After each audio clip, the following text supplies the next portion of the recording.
بالله من الشيطان الرجيم بسم الله الرحمن الرحيم يمنون عليك أن أسلموا قل لا تمنوا علي إسلامكم بل الله يمن عليكم أن هداكم للإيمان إن كنتم صادقين. عزیزان محترم، قرآن مجید کے 26ویں پارے کی تلاوت ہم نے سنی. اس میں کئی صورتیں آئیں.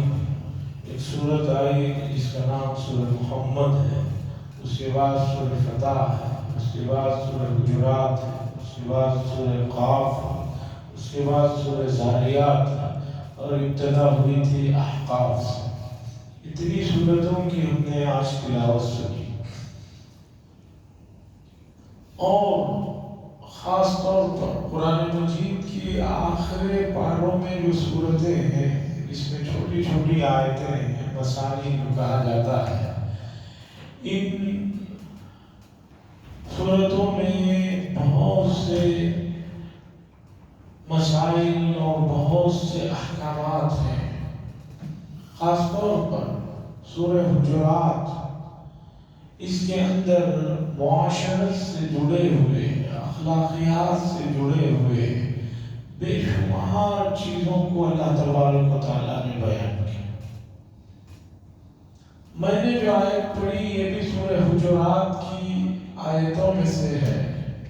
اس کے مضمون کو سمجھیے. یہ آپ جانتے ہیں کہ ابلیس ہمارا دشمن ہے، اور اللہ نے اس بات کو کئی جگہ پر ذکر فرمایا، ان الشیطان لکم عدو فاتخذوہ عدوا. شیطان تمہارا دشمن ہے، تم بھی اس سے دشمنی کرو.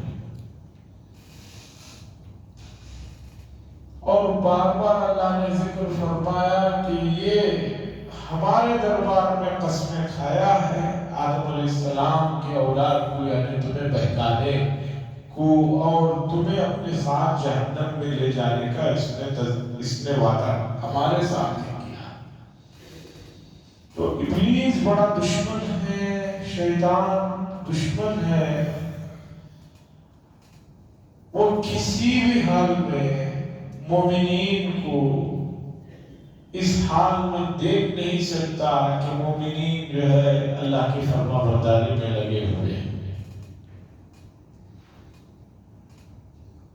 اس لیے وہ کسی نہ کسی طرح بہکاتا ہے. شیطان کو جو چیز پسند ہے آدمی ضد میں آ جائے اس کے خلاف. فضائل اعمال میں حضرت شیخ نے یہ واقعہ لکھا ہے کہ پہلے زمانے میں ابلیس کسی آدمی سے انسانی شکل میں ملاقات ہوئی تو انہوں نے پوچھا کہ تم کون ہو؟ اس نے کہا میں ابلیس ہوں. ان اللہ والوں نے کہا کہ مجھے تمہارے سے ملنے کی بڑی خواہش تھی. اس نے کہا کہ کوئی تو ہے جو مجھ سے ملنا چاہتا ہے، ورنہ لوگ تو مجھ سے ہمیشہ ہی بدظن رہتے ہیں، ہر کام کی شروع میں اعوذ باللہ پڑھتے ہیں اور مجھ پر جو ہے لعنتیں برساتے رہتے ہیں. تو ابلیس نے پوچھا کہ مجھ سے تمہارا کیا کام ہے؟ کہا بہت بڑا کام. وہ کام یہ ہے کہ میں بھی تمہاری طرح بننا چاہتا ہوں، تو کیا کروں؟ ابلیس سٹپٹا گیا. اس نے کہا بھئی کون آدمی ہے جو یہ چاہ رہا ہے مجھ جیسا بننا؟ اس نے کہا مذاق کر رہے. انہوں نے کہا نہیں بھائی میں مذاق نہیں کر رہا ہوں، بس میں تمہاری طرح بننا چاہتا ہوں، تو میں کیا کروں تمہاری کیٹیگری میں آنے کے لیے؟ ابلیس نے کہا بس دو کام کرنے ہیں. ایک تو قسم کھانے میں کبھی بھی جو ہے دیر بند کرنا، سچی جھوٹی ہمیشہ قسمیں کھاتے رہو، اللہ کی قسم کھاتے رہو، کسی بھی چیز کی قسم کھاتے رہو. اور دوسرا نمازوں میں سستی شروع کر دو تو میری طرح بن جاؤ. ان اللہ والوں نے کہا میں اللہ کی قسم کھاتا ہوں کہ آج کے بعد میں کبھی قسم نہیں کھاؤں گا اور نمازوں میں کبھی سستی نہیں کروں گا، اس لیے کہ تجھ جیسا بننے کے لیے یہی دو کام ہے. تو اب ان دو کاموں سے میں ہمیشہ جو ہے دور رہوں ہوگا. ابلیس نے کہا کہ پہلا انسان ہے جس نے مجھے دھوکہ دے کر مجھ سے جو ہے گر کی باتیں معلوم کری. لوگوں میں قسم عام ہے. سب سے پہلی بات تو آدمی قسم نہ کھائے، ایسی نوبت ہی نہ لائے کہ اسے قسم کھانی پڑے. اور دوسری بات یہ ہے کہ قسم کوئی آدمی کھائے تو آخری درجے میں بہت پریشانی کی حالت میں اللہ کی قسم کھانا. اب ہمارے یہاں اللہ کی قسم تو کوئی کھاتا نہیں ہے. جو چیز سامنے ہے اس کی کھا رہا ہے، کسی کے سر کی کھا رہا ہے، کسی کے پیر کی کھا رہا ہے، کسی کے کچھ، کسی سب چیزوں کی قسم کھا. اور دوسرا نماز میں سستیاں. نماز میں سستیوں کا عالم تو مجھ سے 2-3 دن سے ایک صاحب کہہ رہے ہیں کہ ایک دن آپ ذرا پیچھے آ کر تراویح پڑھیے، پتا چلے گا کیا کیا ہوتے رہتا ہے. ہر 2 رکعت کو جو ٹی پہ جا رہے ہیں، آ رہے ہیں، اور جو ہو رہا ہے بیٹھے ہوئے 2 رکعت میں کیا ہو رہا ہے. 1-2 روز آپ پیچھے بھی آ کر تراویح پڑھیں. نمازوں میں سستی. آدمی نماز تو پڑھ رہا ہے لیکن سستی سے پڑھ رہا ہے.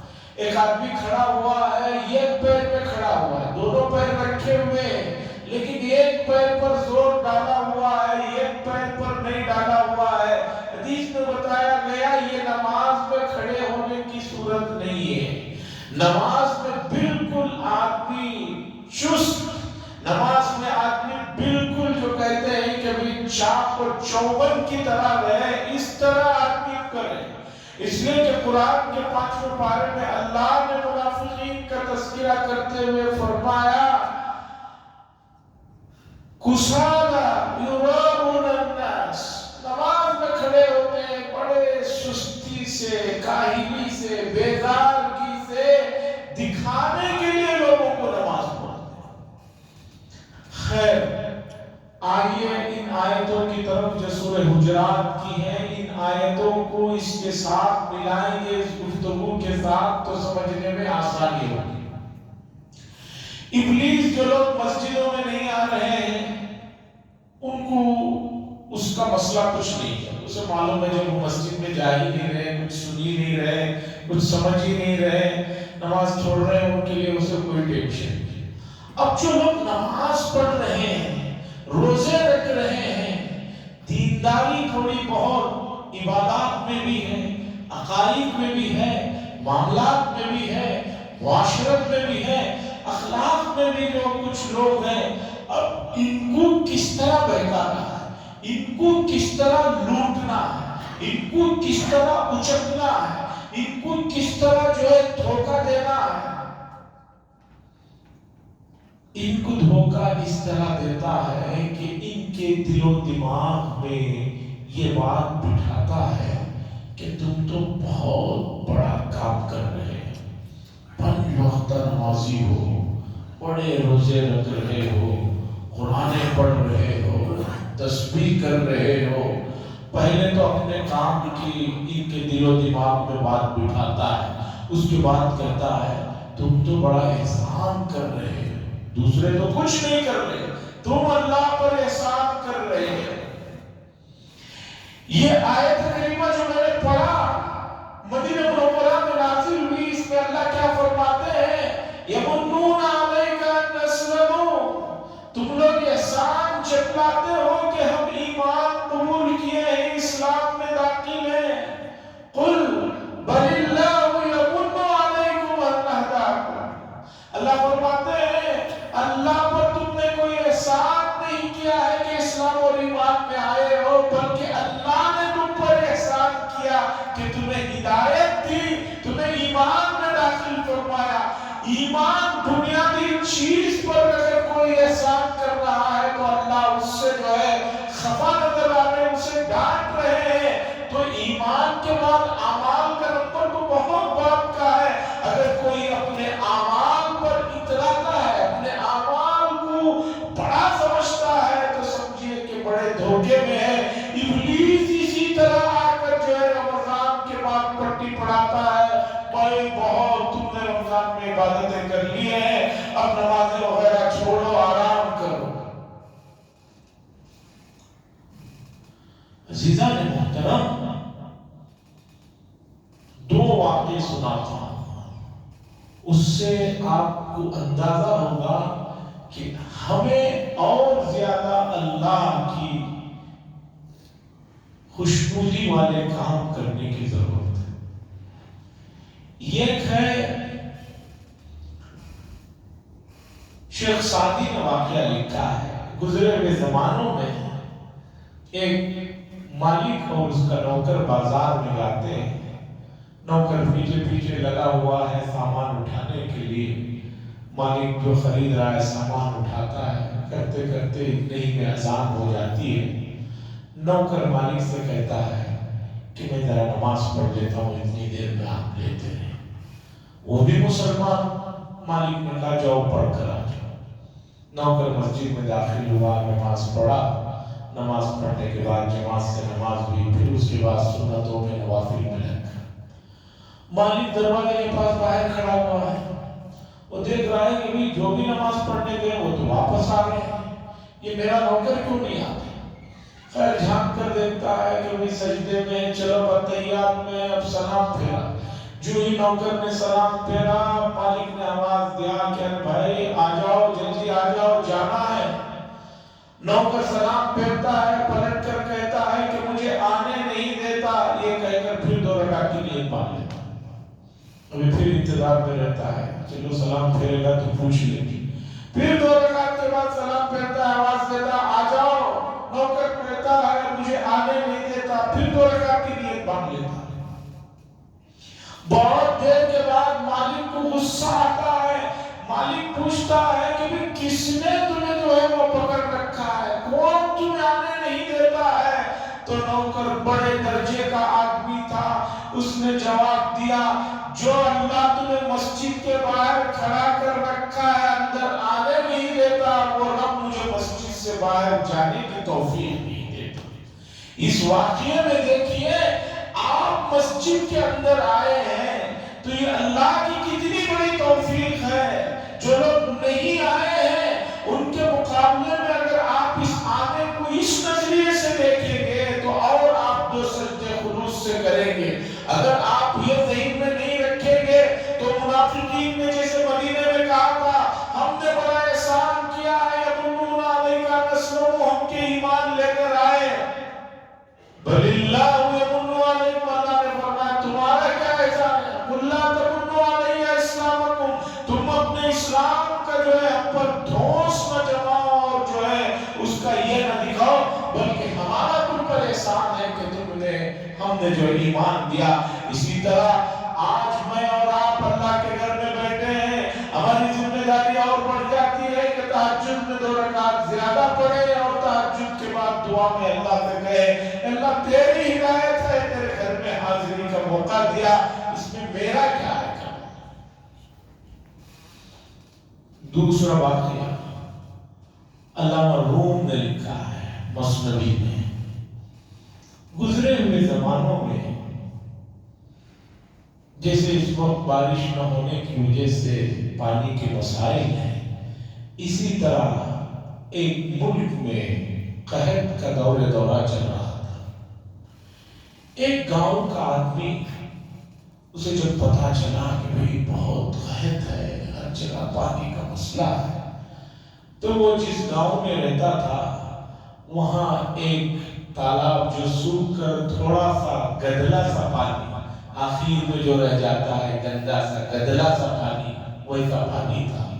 اس نے سوچا پانی کی قلت ہے تو بادشاہ بھی پریشان ہوں گے، بادشاہ کو خوش کرنے کا یہی راستہ ہے کہ میں یہاں جو یہ پانی ہے اسے ذرا اچھے اہتمام سے کسی میں لے جا کر بادشاہ دیا۔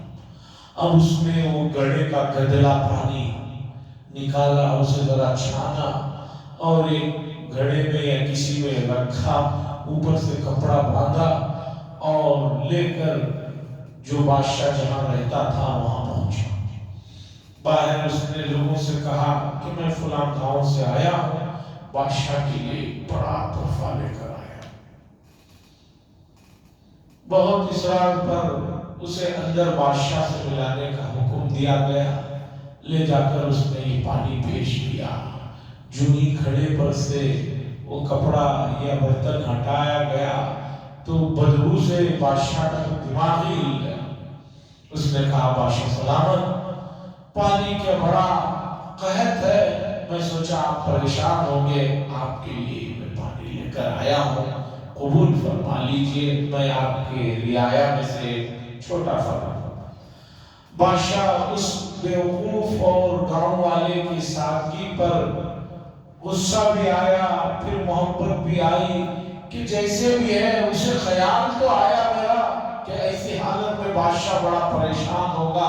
بادشاہ نے وہ پانی لیا اور اپنے لوگوں سے کہا کہ بھئی بڑا قیمتی تحفہ اسے رکھو، اور اتنے بڑی چیز میں اسے سونے چاندی سے اشرفیوں سے بھر کر اسے دے دو. ایک گھڑا دیا، ایک گھڑا بھر کے سونے چاندی کی اشرفیاں دے دیا. بادشاہ وزیر سے کہا اسے لے جا کر باہر تک چھوڑ دینا، اور لے جاتے ہوئے ذرا ہمارے محل کا دیدار بھی کراتے ہوئے لے جانا. وزیر لے کر نکلا، اس آدمی کو گاؤں کے لے کر نکلا اور محل کے اس حصے میں لے گیا جہاں فوارے پانی کے ہیں، جہاں سے پانی نکل رہا ہے، پڑ رہا ہے، جا رہا ہے. وہ فواروں میں بھی جو ہے بہت پاکیزہ پانی ہے. نارمل جو یہ لایا ہے بدبو کا، اس سے لاکھ درجے پانی تو محل کے ان فواروں میں جہاں پانی پڑ رہا ہے، جا رہا ہے. اتنا بڑا فوارہ، اتنے پانی وہاں. اور ایک جگہ دیکھا گیا وہاں جو ہے جانوروں کو پلانے کے لیے جو پانی کا بڑا یہ بنایا گیا، وہ دیکھا جانور وہ پانی جو پی رہے ہیں، وہ پانی تو اس نے وہاں بھی نہیں دیکھا ہے. یہ تمام چیزیں دکھا کر لے جا کر اس آدمی کو باہر چھوڑ دیا گیا ہے. علامہ روم نے لکھا ہے کہ جب وہ آدمی باہر نکلا تو اس نے کہا کہ میں کیا سوچ کر وہ غلیظ اور گدلا پانی لایا تھا کہ میں نے بڑا احسان کیا ہے. حالانکہ میرے اس بادشاہ کی کرم فرمائی ہے کہ اس نے اسے قبول کر کے مجھے اتنی اشرفیاں اور جو ہے سونا چاندی دیا. اس کے محل میں تو ایسے بے شمار خزانے پانی کے پڑے ہوئے ہیں اور لاکھوں درجے بہتر ہے. علامہ روم کہتے ہیں جیسے اس گاؤں کے آدمی کا معاملہ ہے، ٹھیک اسی طرح کا معاملہ ہم سب کا ہے. ہم نمازیں پڑھ رہے ہیں، روزہ رکھ رہے ہیں، تو یہ سوچ رہے ہیں کہ یہ اللہ کے دربار میں ایسی چیز ہے کہ ایسی نماز آج تک کسی نے نہیں پڑھی ہے، ایسا روزہ کسی نے نہیں رکھا، ایسا حج اور عمرہ کسی نے نہیں کیا. یہ سوچ کر خوش ہو رہے ہیں. حالانکہ اللہ کی نورانی مخلوق فرشتے وہاں پر جب سے اللہ نے پیدا کیا، کوئی رکوع میں ہے تو رکوع ہی میں ہے، کوئی سجدے میں ہے تو سجدے ہی میں ہے، کوئی قیام میں ہے تو قیام میں ہی ہے. اور اللہ کے ایسے ایسے انبیاء اور اس کے بعد ان کے خاص جیسے صحابہ ہیں، تابعین ہیں، انہوں نے ایسی ایسی نمازیں پڑھی ہیں، ایسی ایسی عبادت کی ہے، ایسا ایسا ذکر کیا ہے. اس کے سامنے ہماری یہ نمازیں، ہمارا یہ سب کچھ جو ہے اس کا کوئی مقام نہیں. اللہ اسے قبول فرما کر پھر دوبارہ نماز کو آنے کی توفیق دے رہے ہیں. تو بندہ کبھی جو ہے اس کا دماغ خراب ہونے لگے تو اس گاؤں والے کے قصے کو یاد کر لے. جیسے وہ گدلا پانی لے کر گیا تو سوچا تھا کہ بہت بڑا بادشاہ پر احسان کر رہا ہوں، حالانکہ بادشاہ کے جو ہے خزانے میں، اس کی جو ہے سلطنت میں اس کی کوئی حیثیت نہیں. اس سے بہترین پانی کے جو ہے فوارے موجود ہیں. اسی طرح ہم بھی جو ہے کبھی بھی وہ دماغ میں خیال آ جائے کہ میں بڑا اہتمام سے روزہ رکھنے والا ہوں، بڑا اہتمام سے نمازیں پڑھنے والا ہوں، یاد رکھیے وَلِلَّهُ يَمُنُّ عَلَيْكُمْ، یہ اللہ کا احسان ہے کہ اللہ نے آپ کو جو ہے اس کام کے لیے، اس نماز کے لیے قبول فرمایا. اس پر شکریہ ادا کرنا چاہیے. حضرت ادریس علیہ السلام کا واقعہ لکھا ہے حضرت عبدالقادر جیلانی قدس سرہ کی کتاب بنیۃ الطالبین میں. کہ حضرت ادریس علیہ السلام جا رہے تھے تو دیکھا ایک جگہ ایک پتھر بہت رو رہا ہے. اب آپ کہیں گے کہ پتھر بھی روتا ہے، ہاں روتا ہے۔ قرآن نے کہا وَإِنَّ مِنَ الْحِجَارَةِ لَمَا يَتَفَجَّرُ مِنْهُ الْأَنْهَارُ وَإِنَّ مِنْهَا لَمَا يَشَّقَّقُ فَيَخْرُجُ مِنْهُ الْمَاءُ وَإِنَّ مِنْهَا لَمَا يَهْبِطُ مِنْ خَشْيَةِ اللَّهِ، بہت سے پہاڑ اللہ کے خوف سے لڑکھڑا کر اوپر سے گر جاتے ہیں، اور بہت سے پتھروں سے پانی نکلتا ہے۔ اللہ کا خوف اللہ کی خشیت کا عالم ہے، اس لیے کہ ہر چیز میں شعور ہے، احساس ہے، یہ تو سائنس بھی مانتی ہے۔ تو ادریس علیہ السلام نے دیکھا ایک پتھر بڑا زار و خطار رو رہا ہے، آپ نے اس سے پوچھا کہ بھئی کیوں رو رہے ہو؟ اس پتھر نے کہا، اللہ فرماتے ہیں یا ایھا الذین آمنوا قوا انفسکم، اے ایمان والو ڈرو، بچو اپنے آپ کو اور اپنے اہل و عیال کو جہنم کی آگ سے، اور جہنم کو جو دہکایا جائے گا، یہاں گیس، لکڑیاں اور خدا جانے کیا کیا چیزوں سے آگ کو دہکایا جاتا ہے، جہنم میں آگ کو دہکایا جائے گا انسانوں اور پتھروں سے دہکایا جائے گا۔ تو میں رو رہا ہوں، اس لیے رو رہا ہوں کہ مجھے بھی جہنم میں ڈالا جائے۔ حضرت ادریس علیہ السلام نے کہا میں اللہ سے دعا کرتا ہوں کہ اللہ تمہیں اس میں نہ ڈالے، تمہیں اس سے نجات دے۔ دعا کی اور حضرت ادریس علیہ السلام نے اس پتھر سے کہا بھئی اب مت رو، تمہیں نہیں ڈالا جائے گا جہنم۔ چلے گئے، پھر ایک مدت کے بعد آئے تو دیکھا وہ پتھر پہلے سے زیادہ دار و خطار کر رہا ہے۔ حضرت ادریس علیہ السلام نے پوچھا بھئی تمہارا مسئلہ تو حل ہو گیا تھا، اب اور کیوں زیادہ رو رہے ہو؟ اس پتھر نے کہا پہلے تو اللہ کے خوف سے رو رہا تھا، اب اللہ نے جب مجھے اس مصیبت سے، اس خوف سے نجات دی ہے، تو اب میں اللہ کے شکر میں جو ہے رو رہا ہوں، اللہ کا شکر ادا کرتے ہوئے رو رہا ہوں۔ اس واقعے کو لکھنے کے بعد لکھا ہے کہ دیکھو جن چیزوں میں شعور نہیں ہم کہتے ہیں ان میں اللہ کے سلسلے میں اتنی معرفت ہے، تو ہمارے اندر کتنی ہونی چاہیے، ہمیں کتنا سوچنا چاہیے کہ اللہ کا احسان ہے کہ اس نے جو ہے اس کے رب نے حضوری کا موقع عنایت فرمایا، اس پر ناز نخرے کرنے کے بجائے اسے جو ہے اور زیادہ عاجزی کرتے رہنا چاہیے، نہیں تو جو ہے آدمی کا کب کیا ماحول بنے، کب کیا شیطان کچک لے پتا ہے۔ جیسے کہ مدینے کے منافقوں کے لیے آیت نازل ہوئی، اس لیے رمضان المبارک کے بعد اس بات کا خوب اہتمام کریں کہ رمضان کی عبادتوں پر فخر میں نہ آ جائے، رمضان کی عبادتوں پر اترا کر جو ہے اپنی جو ہے ان اعمال کو بھی نہ برباد کر دیں، اور اس کے نحوست سے جو ہے آنے والے دنوں میں بھی اللہ سے دور نہ ہو جائیں۔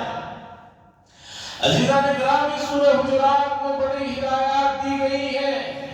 اللہ تبارک و تعالیٰ فرماتے ہیں کہ لوگوں ہم نے تمہیں ایک ماں باپ سے پیدا کیا اور بہت سے قبیلے بنائے، بہت سی آبادی بنائی، اور یہ اس لیے نہیں بنایا کہ کوئی قبیلہ دوسرے قبیلے والے پر، کوئی خاندان دوسرے خاندان والوں پر فخر کرے، صرف نسب، صرف جو ہے علاقائیت، قبائلیت، یہ کوئی فخر کی چیز نہیں ہے۔ بھئی اصل تو ایک ہی ہے، ماں باپ تو ایک ہی ہے، آدم ہوا۔ اب پھر سوال ہوگا جب ایک ہی ہے، یہ قبائل کیوں بنائے، یہ خاندان کیوں بنائے؟ لِتَعَارَفُوا، تاکہ ایک دوسرے کی پہچان کریں۔ اب مثال کے طور پر بنگلور شہر ہے، اب بنگلور شہر کو پہلے آپ تقسیم کرتے ہیں، بڑی تقسیم، یہ بنگلور ساؤتھ ہے، یہ بنگلور نارتھ ہے۔ پھر بنگلور ساؤتھ میں آپ کہاں ہیں؟ بنشنکری میں۔ پھر بنشنکری کا علاقہ بہت بڑا ہے، کوسے اسٹیج میں، فلاں اسٹیج میں۔ پھر فلاں اسٹیج میں کہاں ہے؟ منہاج نگر میں۔ پھر منہاج نگر میں کہاں ہے؟ منہاج نگر بھی تو بڑا ہے، تو آپ کہتے ہیں مسجد منہاج کے پاس۔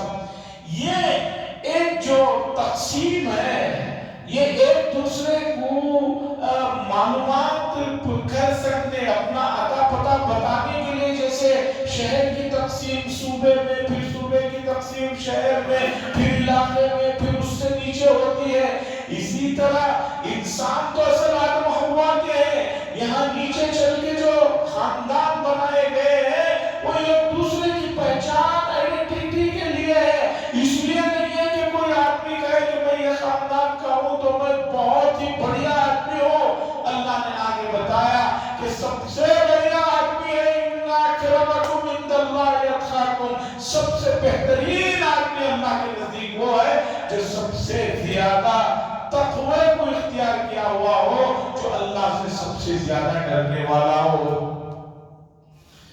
آپ کو یہ جان کر بڑا دکھ ہوگا، ان خاندانی نسبندیوں میں، ان خاندانی حد بندیوں کی وجہ سے امت مسلمہ کا شیرازہ بہت بری طرح بکھر رہا ہے۔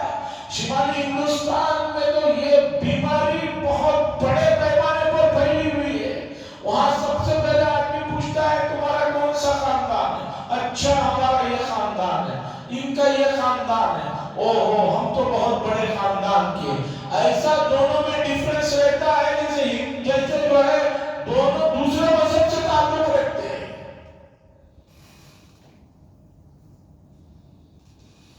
یہ غیروں سے تقسیم چل گیا ہے، جیسے کہ ہمارے ملک میں ہے یہ بڑی ذات ہے، یہ اس سے چھوٹی ذات ہے، اس میں اس سے چھوٹی ذات ہے، اس میں اس سے چھوٹی ذات۔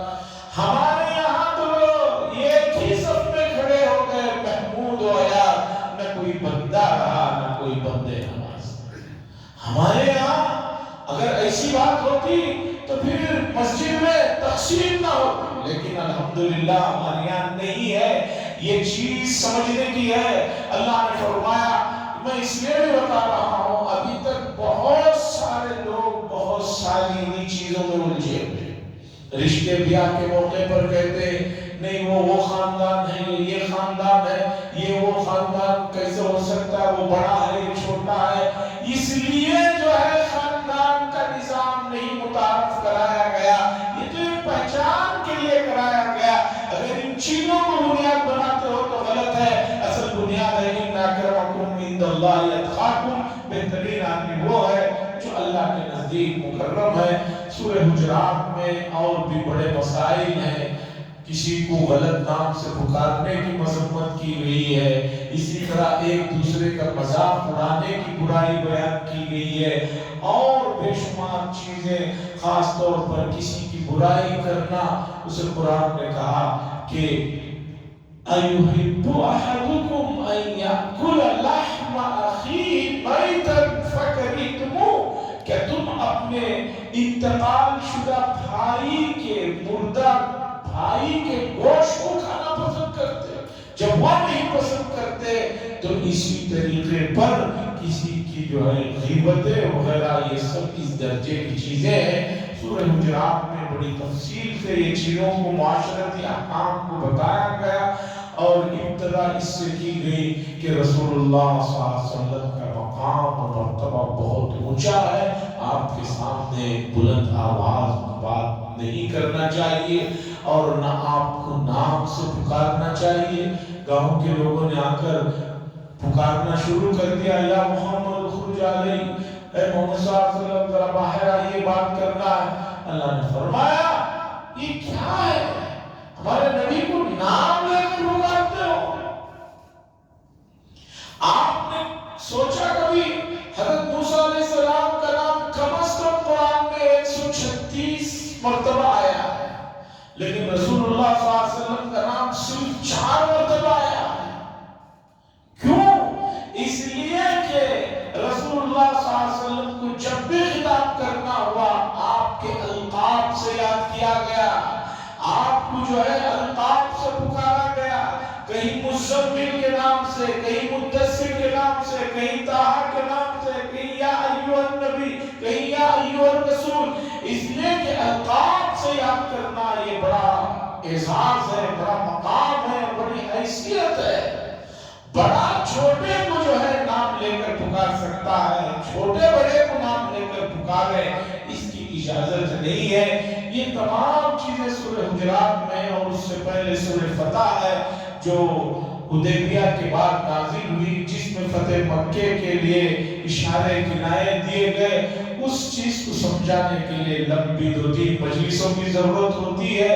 اس لیے سورہ فتح میں جو فتح مکہ کا تذکرہ تھا ان آیتوں کو میں نے نہیں پڑھا کیونکہ یہ معاشرتی چیزیں تھی اور خاص طور پر کوئی اپنے کسی نیک کام پر گھمنڈ نہ کرے, اترائے نہیں, بلکہ ڈرتا رہے کہ کسی طرح اللہ اسے قبول فرما لے تو یہی بڑا احسان ہے. اللہ سے دعا فرمائے اللہ تبارک و تعالی ان چیزوں کو سمجھنے کی اور اس کے تقاضوں پر عمل کرنے کی توفیق نصیب فرمائے. ایک تاخرات ہو چکی ہے, کل پھر دوسری تاخرات آ جائے گی. باقی جو حصہ رہ گیا ہے گھروں میں بھی ماں بہنوں کو ذرا قرآن کی طرف توجہ دلائیں. اور اسی طرح ہماری گزارش ہے کہ 100% ووٹنگ ہو, 100% ووٹنگ ہو. آپ کہیں گے کہ بھئی ہمارے محلے میں تو الحمدللہ سب لوگ دانتے ہیں. مان لیجئے کہ آپ کے محلے میں, آپ کے گھر میں, آپ کے خاندان میں, آپ کے دوست احباب سب ڈالتے ہیں, لیکن پھر بھی 50-60% ہی ووٹنگ ہوتی ہے. یہ جو باقی لوگ ووٹ نہیں دے رہے ہیں ان سب کو جو ہے آپ اپنے دوست احباب کو جو کہیں بھی رہتے ہیں, آج کل تو فون کا کوئی مسئلہ ہی نہیں کہ بھی اور فون کرنے کے لیے پیسے چاہیے. ہم 89 میں دلی پڑھنے گئے تو عالم یہ تھا رات میں 10 کے بعد فون کرتے تھے ہم لوگ, کوارٹر چارج ہوتا تھا 10 روپے 1 منٹ کے لیے. رات میں 10 کے بعد, 8 کے بعد 20 روپے, اور 8 سے پہلے 40 روپے 1 منٹ کے. رات میں 10 کے بعد میں فون کرتا تو ہمارے والد صاحب بولتے کہ بھئی یہ چوروں کا وقت ہے, اس وقت پہ ہمیں فون مت کرو, جو کرنا ہے چھوٹی بات دن میں کر لو بس. اب ایسا تو مسئلہ نہیں, ایک میسج کے لیے 1.5 روپیہ کٹ رہا, ایسا تو مسئلہ نہیں. اب تو ہر چیز فری کھلی ہے. اس لیے دوست احباب جو جہاں کہیں بھی ہیں ان میں شعور پیدا کریں, ایک اچھا ملکی بننے کی ترغیب دیں. آپ ملک کا حصہ ہیں, آپ اس معاشرے کا حصہ ہیں.